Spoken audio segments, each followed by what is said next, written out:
예, 우리 함께 하나님의 말씀을 우리 보도록 하겠습니다.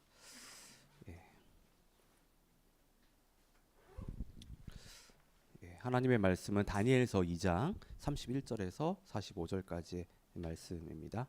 다니엘서 2장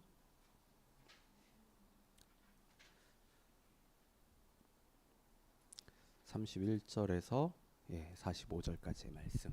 우리가 조금 긴 말씀인데요. 예, 다 찾으셨죠?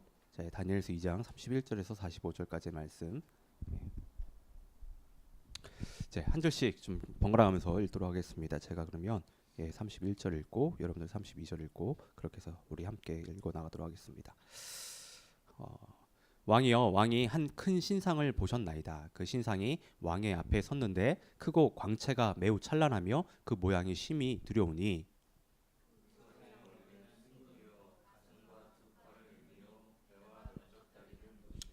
그 종아리는 새요 그 발은 얼마는 새요 얼마는 진흙이었나이다.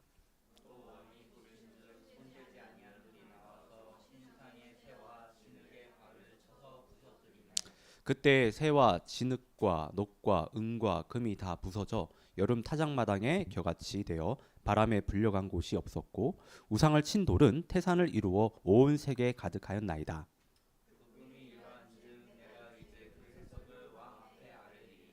왕이여, 왕은 여러 왕들 중에 왕이시라. 하늘의 하나님이 나라와 건세와 능력과 영광을 왕에게 주셨고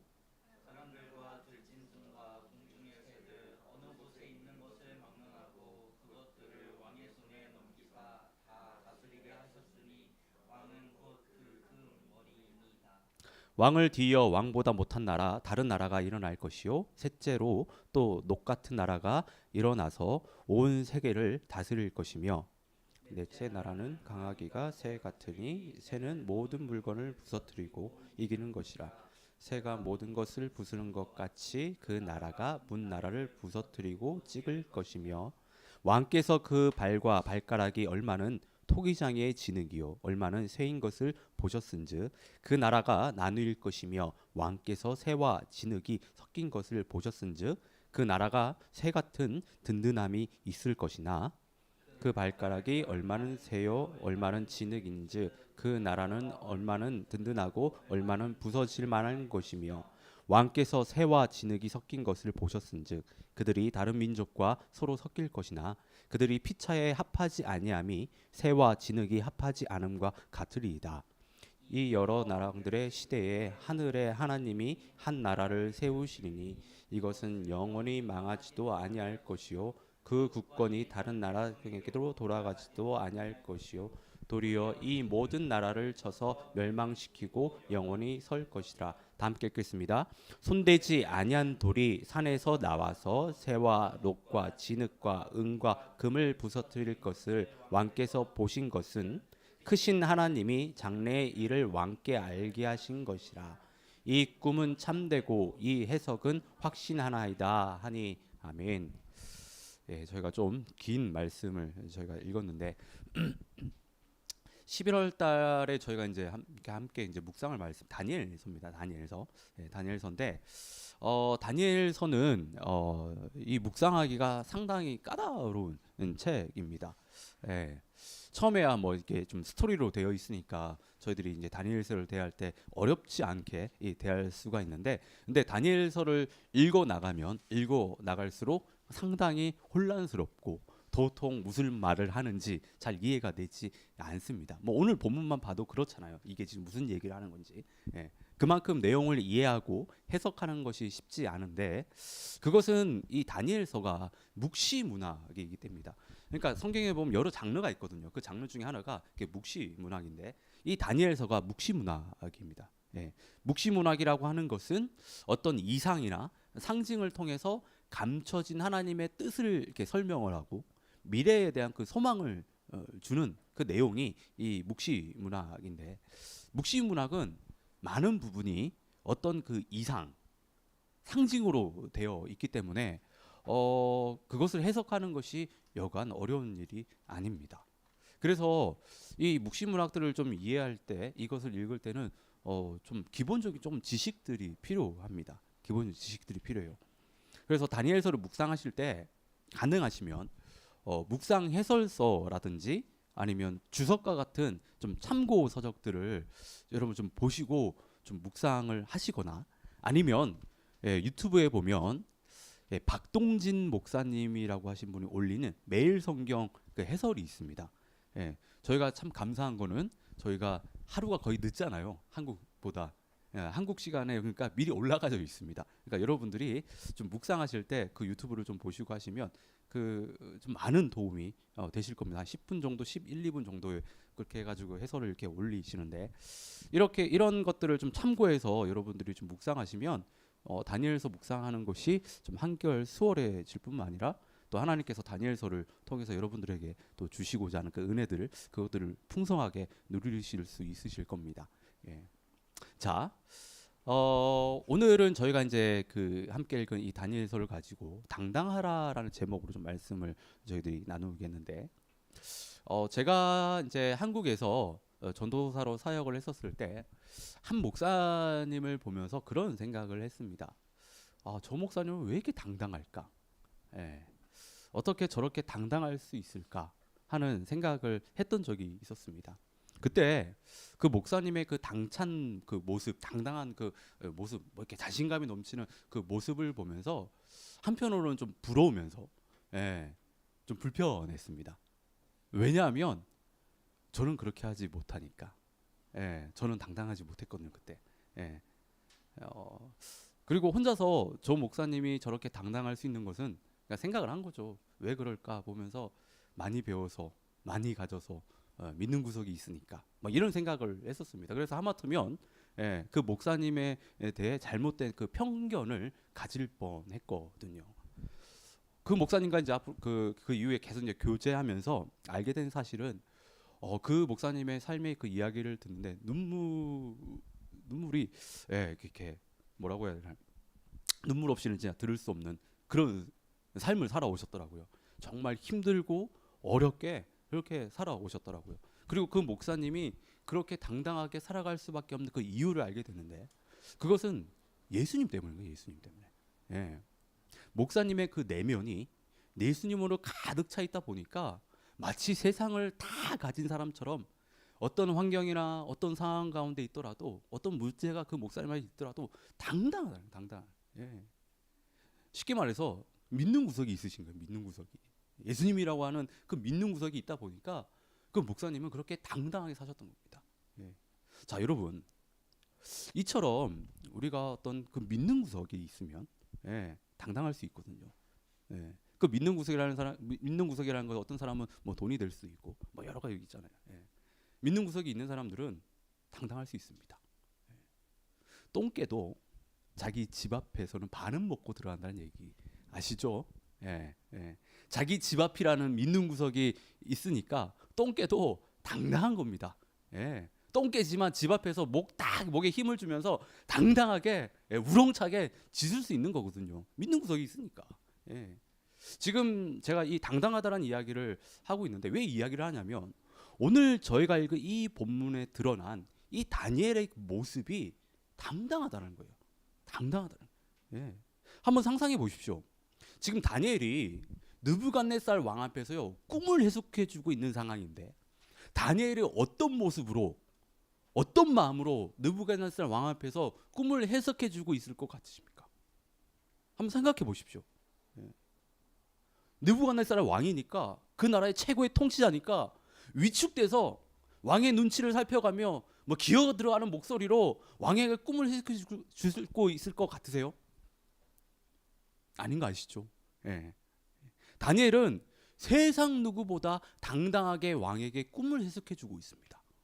제 생각에는 그래요. 다른 사람들이 보면 좀 교만한데 무례한데 라고 비춰질 만큼 어떤 세상 당당하게 꿈을 해석해주고 있다고 저는 생각합니다. 여러분 우리는 여기서 이런 좀 질문을 던져볼 수 있죠. 다니엘은 왜 그렇게 당당한 것일까? 왕 앞에서 왜 그렇게 당당한 것일까? 이런 질문을 던질 수가 있는데 근데 여러분 이 질문이요 다니엘서를 묵상할 때 우리가 계속해서 가지고 있어야 될 질문입니다. 지금 다니엘이 처한 상황도 그렇고 다니엘서에 나오는 다른 에피소드들에서 다니엘과 그의 친구들이 놓여 있는 상황들을 보면 그들은 전혀 당당할 수 없는 상황, 그러니까 위축되고 주눅들 수밖에 없는 상황 가운데 놓이지만 그들은 위축되지 않아요. 예. 여러분들이 지금 생각하는 에피소드를 생각해 보십시오. 그들은 위축되지 않아요. 그들은 주눅되지 않습니다. 들지 않습니다. 세상 누구보다 당당합니다. 여러분 왜 그럴까요? 무엇이 그들을 그렇게 당당하게 만드는 것일까요? 이 질문을 가지고요, 다니엘서를 묵상하셔야 돼요.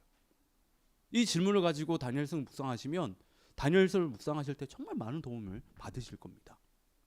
자, 그래서 다시 질문을 드리면, 여러분 왜 다니엘은 그렇게 당당할 수 있었을까요? 예. 왜? 그 해답이 오늘 저희가 읽은 본문에 나와 있는데, 오늘 본문의 내용을 보다 저희들이 잘 이해하기 위해서는 그 앞에 좀 이야기들을 저희들이 좀 살펴볼 필요가 있습니다. 2장 전체 어떤 내용을 좀 봐야 된다는 얘기인데, 자, 어느 날 그래요. 느부갓네살 왕이 아주 신기하고 무서운 꿈을 꾸게 됩니다. 그는 잠에서 깨어난 후 어떤 꿈을 꿨는지 도저히 생각이 나지 않는 거예요. 그래서 자신이 꾼 꿈이 무슨 꿈인지를 알고 싶어서요, 그는 바벨론에 있는 마술사와 점성가 그리고 뭐 전쟁이들 주술사들을 다 불러 모아놓고 자신이 꾼 꿈이 무엇인지 그리고 그것을 해석해 보라고 이야기합니다. 만약에 그렇게 하지 않으면 너희들 다 죽이겠다고 협박을 하죠. 예. 여러분, 양아치도 이런 양아치가 없죠. 예. 자신이 지금 기억하지 못하는 꿈, 자신이 무슨 꿈을 꾼지도 기억하지 못한 다른 사람한테 그 맞추라고 하니 그게 말이 되는 거예요, 이게. 예. 말도 안 되는 명령을 하고 있는 거예요, 지금. 자기도 지금 가물가물한 기억하지 못하는 꿈, 그것을 지금 사람들 불러 모아놓고서는 이거 맞추라고 얘기하는. 예. 그래서 왕의 꿈을 해석하기 위해 모인 사람들이 왕에게 왕이 꾼 꿈을 말씀해 주시면 우리가 해석할 수 있다고 이야기합니다. 지극히 이상적으로 이야기를 하는 거예요. 상식적으로 이야기하는 거예요. 느부갓네살 왕은요, 시간을 벌기 위한 꼼수를 쓰는 거라고. 예. 단호하게 꿈이 무엇인지 그리고 그 꿈을 해석해야 한다라고, 그리고 빨리 답을 가져오라고 이야기를 합니다. 이에 바벨론의 주술사들 왕에게 이런 얘기해요. 왕이 꾼 꿈을 말해줄 수 있는 건 오직 신들밖에 없다라고. 주술가의 말에 빡친 느부갓네살 왕이 명령을 내리죠. 다 죽이라고. 다 죽이라고. 말도 안 되는 상황이에요, 지금. 여러분, 느부갓네살 왕은 왜 이렇게 꿈에 집착을 했을까요? 왜 그렇게 꿈에 집착을 했을까요? 당시 꿈은 대개 그 나라의 장래나 왕의 미래를 예측하는데 사용했기 때문입니다. 그러니까 왕의 그 나라의 어떤 미래 뭐 이런 것들을 예측하는데 사용했기 때문에, 그러니까 꿈을 통해 자신의 미래가 어떻게 되는지를 알면 그것에 대해서 대비할 수 있는데, 느부갓네살 왕은요, 지금 자신이 꾼 꿈을 기억하지 못하고 있는 거예요. 꿈은 꿨는데 그게 개꿈은 아닌 거야 지금. 근데 뭔가 예사롭지 않은 꿈을 꿨어. 기억을 하지 못해. 그러니까 너무 찝찝한 거예요. 뭔가 지금 사인이 있는데 이 꿈 안에 찝찝한 거예요. 이것을 생각해 보면 당시 세계를 제패한 그 제국의 왕도 꿈 앞에서는 한낱 연약한 인간에 불과하다는 거예요. 세계를 제패한 제국의 왕이었지만, 주변 나라들을 벌벌 떨게 만드는 초강대국의 왕이었지만, 자신의 불투명한 미래에 벌벌 떠는 연약한 인간에 불과하다는 겁니다. 여러분, 우리 인간이 이렇게 한없이 연약한 존재라는 사실을요, 인정해야 됩니다. 그리고 이것을 잊어서는 안 돼요. 우리 인간이 연약한 존재라는 것을 인정해야지만 하나님이 얼마나 크고 위대하신 분인지를요, 제대로 알 수 있습니다. 그리고 그 크신 하나님의 그 은혜와 그 역사하심을요, 우리가 보다 분명하게 선명하게 경험할 수 있습니다. 다니엘이 왕의 명령을 받은, 그러니까 다 죽이라고 왕의 명령을 받은 아리옥에게 그 사정을 다 듣고 왕에게 가서 조금만 시간을 주시면 왕이 꾼 꿈이 무엇인지, 그리고 그 꿈이 무슨 의미를, 어떤 뜻을 가지고 있는지 알게 해주겠다라고 다니엘은 그 세 친구들과 함께 이제 기도를 하죠. 알려주겠다 그 얘기를 하고, 다니엘과 친구들이 기도를 할 때 하나님께서 다니엘에게 환상을 보여주시는데, 여러분 그 환상이 무엇입니까? 느부갓네살 왕이 꿈이에요. 그것을 하나님께서 쫙 다 보여주시는 겁니다. 그 꿈이 또 무슨 의미를 가지고 있는지 하나님께서 환상을 통해서 다 보여주시는 거예요. 그리고 그 다음날 다니엘이 느부갓네살 왕에게 나아갑니다. 그런데 여러분 느부갓네살 왕은 어린 다니엘이 왔었을 때 그걸 믿었을까요? 네. 믿지 못했어요. 26절을 보면 느부갓네살 왕이 다니엘에게 이렇게 이야기를 합니다. 그 느부갓네살 왕이 다니엘에게 이제 말하는데 영어로 좀 보면 그 뉘앙스가 분명하게 드러나요. 예. Are you able to tell me? 예. 그러니까 이 뉘앙스가 뭐예요? 네가 정말 나한테 얘기해 줄 수 있어? 네가 정말 얘기해 줄 수 있어? 지금 이 뉘앙스인 거예요. 예. 그러니까 느부갓네살 왕은 다니엘이 와가지고 얘기한다고 했을 때 그걸 신뢰하지 못했어요. 못했습니다. 근데 이런 상황 속에서 다니엘이 왕에게 이야기를 하는 겁니다.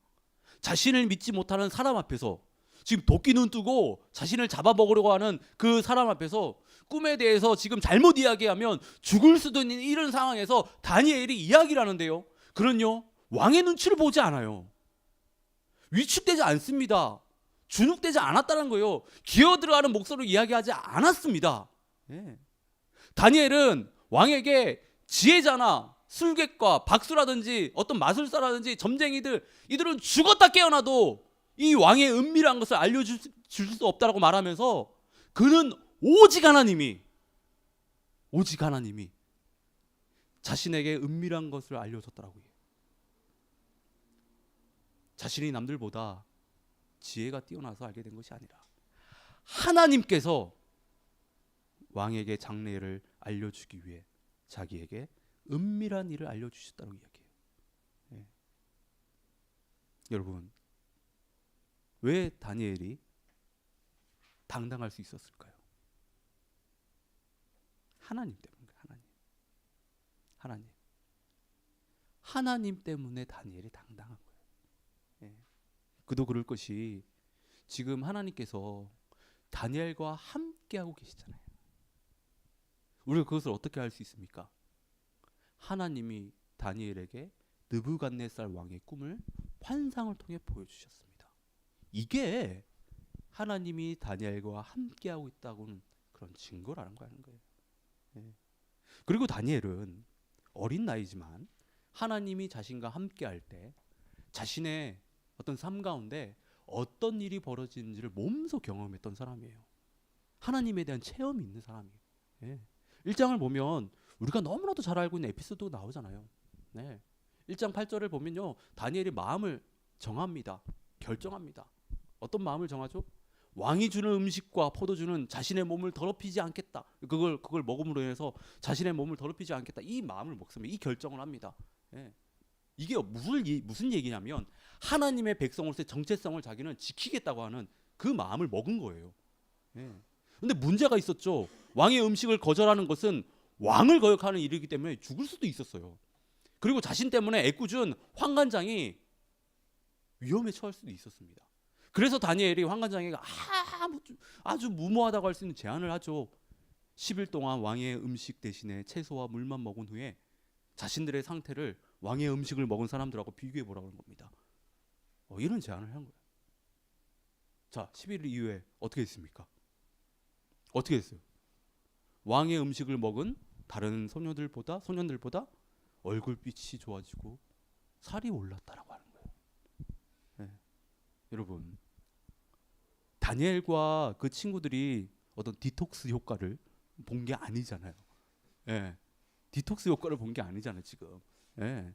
네. 채소만 먹고 물만 마셔가지고 어떤 그런 게 아니잖아요. 하나님의 역사하심이라는 거예요. 하나님이 개입하셨다라고 하는 거예요. 이런 경험이 다니엘 가운데 있는 거예요. 다니엘과 그 친구들은요, 하나님에 대한 신뢰가 있었습니다. 하나님께서 이 문제 가운데 분명히 개입하실 것이라는 그 믿음이 있었던 겁니다. 그리고 그들의 이런 믿음의 행동 가운데 하나님이 기꺼이 응답하신 것입니다. 여러분, 다니엘은 하나님께서 자신의 삶 가운데 함께 하실 때 어떤 일이 벌어지는지를 몸소 경험을 했다라고 하는 거예요. 몸소.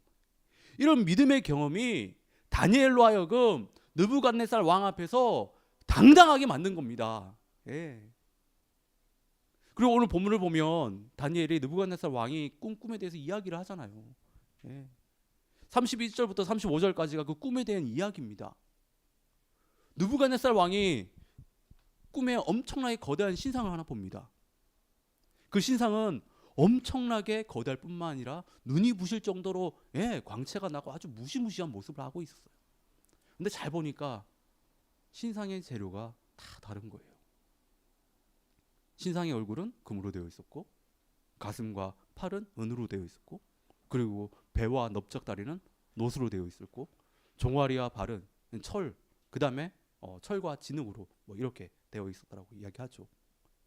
좀 그림이 그려지시나요? 네. 이런 신상을 본 거예요. 이런 신상을 본 겁니다. 예. 근데 갑자기 어디선가 아무도 손대지 않은 돌 하나가 날아오더니 그 거대한 신상에 발을 쳐가지고 부서뜨리죠. 그래서 신상은 완전히 산산조각이 나서 흔적도 없이 사라지게 되고, 신상을 친 그 돌은 태산을 이뤄서 온 세계에 가득했다라고 그런 꿈을 느부갓네살이 꾼 겁니다. 이에 대해 다니엘이 해석을 하죠. 하나님께서 느부갓네살 왕 당신에게 이 세상을 다스릴 권세를 주셨다라고 이야기하면서 38절에 왕은 곧 그 머리라고 이야기하는데, 이것이 의미하는 것은 바벨론 제국을 의미하는 겁니다. 바벨론 제국의 통치를 의미하는 겁니다.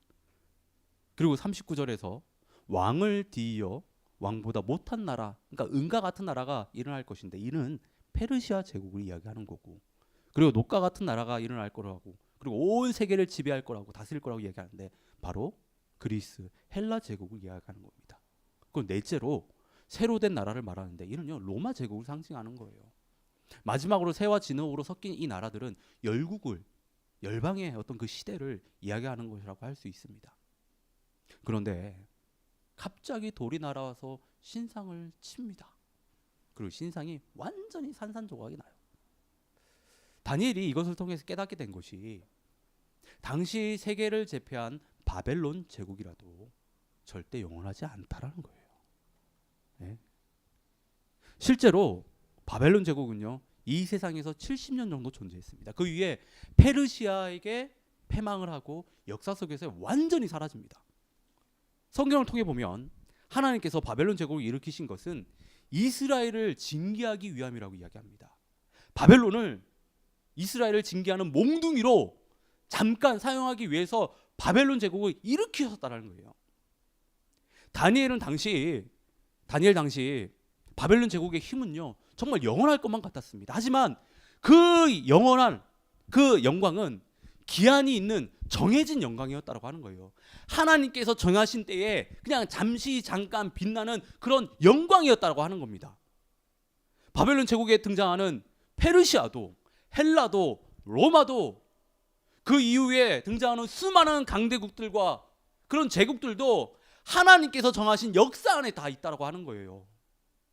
여러분, 하나님께서는 느부갓네살 왕의 꿈을 통해 드러내고자 하신 것은 이 세상의 진정한 통치자, 이 세상의 역사를 이끌고 있는 분이 누구냐는 것인데, 그게 누구입니까? 살아계신 하나님이에요. 살아계신 하나님. 살아계신 하나님께서 이 세상의 역사의 주관자라는 거예요.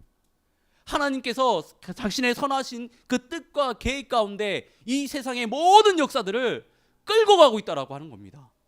이 세상의 역사는 하나님으로부터 시작해서 하나님으로 끝난다고 하는 것을 지금 이야기를 통해서 드러내고 하신다는 거예요.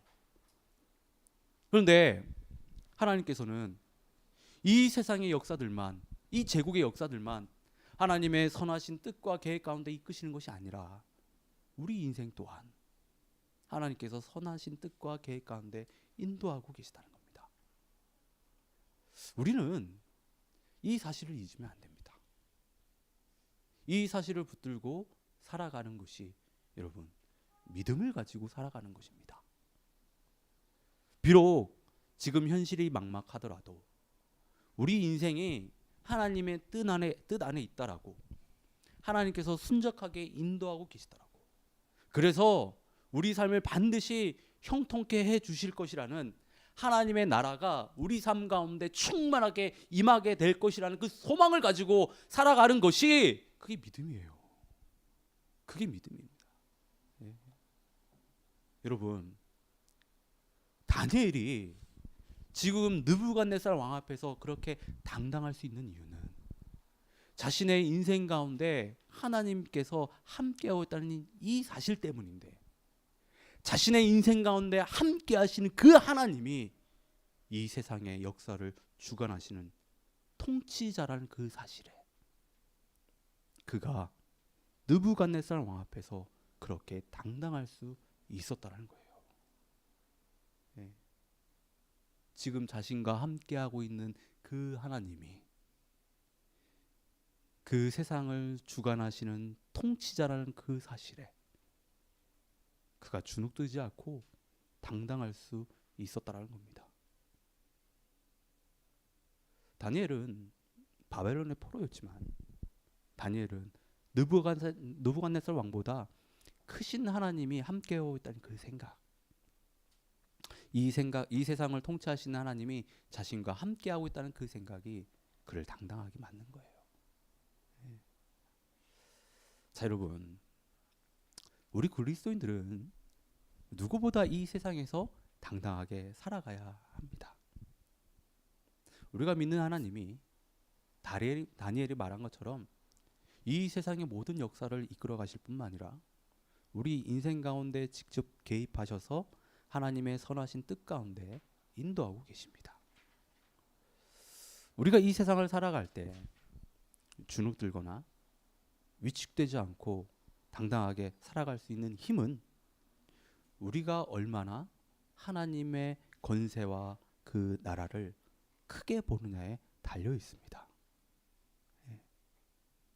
물론 이 세상에 우리를 위축되게 하고 주눅들게 만드는 일들이 많이 있습니다.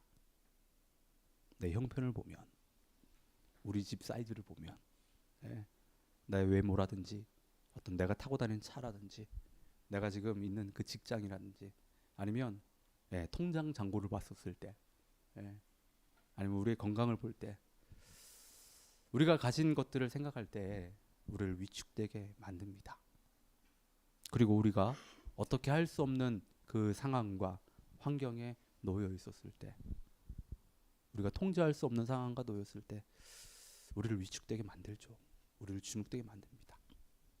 그런데 우리가 이런 것들에 위축되지 않고 우리가 이런 것들에 위축되고 주눅들면 들수록 세상은요, 느부갓네살 왕처럼 바벨론 제국처럼 그렇게 크게 보일 수밖에 없습니다.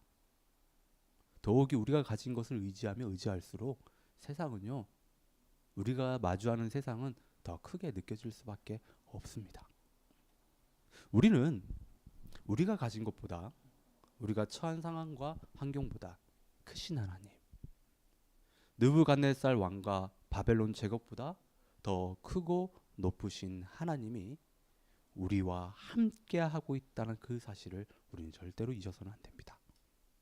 그리고 우리는 그 하나님을 붙들 수 있어야 됩니다. 그래야 우리가 어떤 상황에 있든 어떤 환경에 놓여 있든 우리에게 어떤 문제가 닥치든 우리는요, 당당할 수 있는 거예요. 그리고 그리스도인들이 당당하게 살아가야 되는 이유는 우리의 그 모습을 통해서 세상 사람들은요, 하나님을 경험하고 하나님을 인정하게 됩니다. 한번 생각해 보십시오.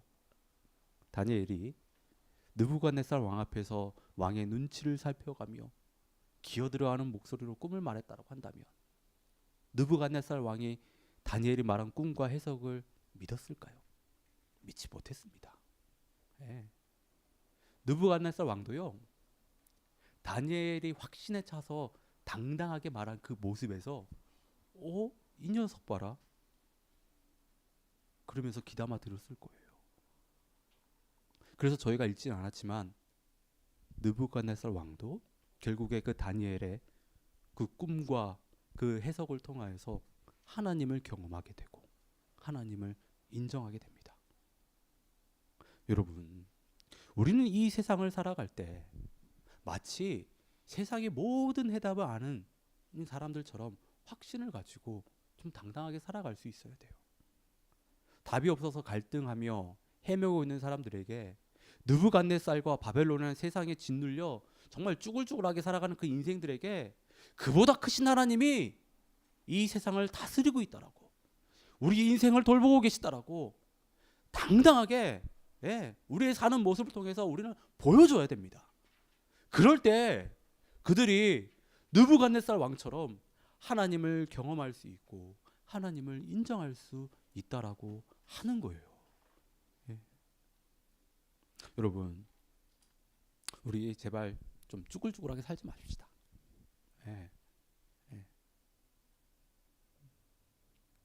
세상의 노래 가서도요, 젊다는 것이 한미천인데 째째하게 울지 말고 가슴을 쫙 피자고 이야기를 합니다. 여러분, 우리는 이 세상을 다스리시는 전지전능하신 하나님이 우리와 함께하고 계십니다. 믿으십니까?